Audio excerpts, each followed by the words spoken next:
साथियों, मैं धन्यवाद देना चाहूंगा आपको कि जब से राजस्थान के अंदर पंचायत राज चुनाव का बिगुल बजा है, साथियों आपसे निवेदन करूंगा कि पिछले 70 सालों से आपने कभी भारतीय जनता पार्टी को तो कभी कांग्रेस को वोट दिया है। अब की बार मेरा आप सबसे निवेदन है, इस परिवर्तन के आगाज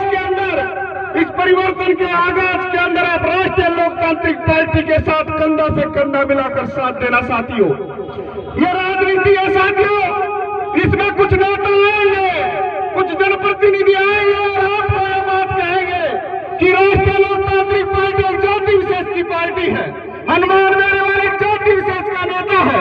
अगर ऐसी बात कोई नेता आपके बीच में करे तो साथियों मैं आपको जवाब देके जा रहा हूं।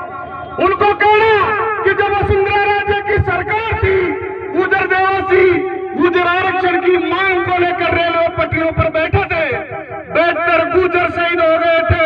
राजस्थान में से एक भी एमएलए ने आवाज नहीं उठाई कि वसुंधरा गुजरों पे गोलियां क्यों चला रही हो, किसान के बेटों पर गोलियां क्यों चला रही हो। आप धन्यवाद देना चाहूंगा हनुमान बेनीवाल को, भारतीय जनता पार्टी में होते हुए भी वसुंधरा राजे को लड़कारा गुजरों के साथ कि अगर तेरी गोली चली तो गुजरों के साथ ये जाट का बेटा भी सीना लेकर खड़ा है। साथियों आपने देखा होगा पिछले दिनों नागौर के अंदर राजस्थान हाईकोर्ट की आग में राजस्थान सरकार ने गरीब पिंजरों की बस्ती को उजाड़ने का प्रयास किया, तो अपने आप को गर्व होना चाहिए कि आप राष्ट्रीय लोकतांत्रिक पार्टी के कार्यकर्ता हो।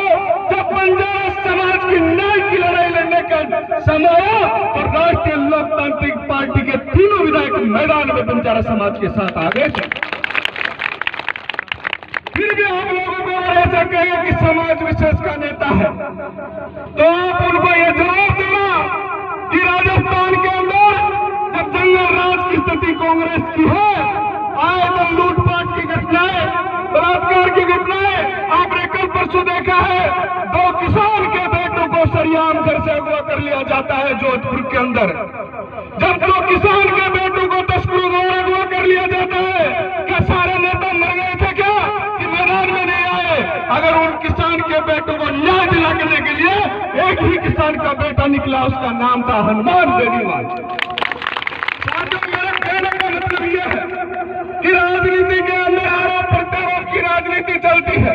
लोग ना जाने क्या क्या आरोप लगाएंगे, लेकिन आपको यह दृढ़ संकल्प लेना है कि अब की बार राष्ट्रीय लोकतांत्रिक पार्टी को पंचायत चुनाव में मजबूत करके आने वाले 2023 के चुनाव का आगाज करेंगे। मेरा युवा साथी बड़ी संख्या में है, आपसे हाथ जोड़कर निवेदन है कि नशा की प्रवृत्ति से दूर रहो। सुनो, चुनाव में साम दाम दंड में लगते लोग पैसे भी देंगे, लेकिन हम आपसे हाथ जोड़कर निवेदन है कि नशा नहीं करना है, लेकिन फिर भी कोई जबरदस्ती बोतल दे तो बोतल ले लेना और वोट भी बोतल को देना, ये मेरा आपसे निवेदन है। धन्यवाद। राम राम।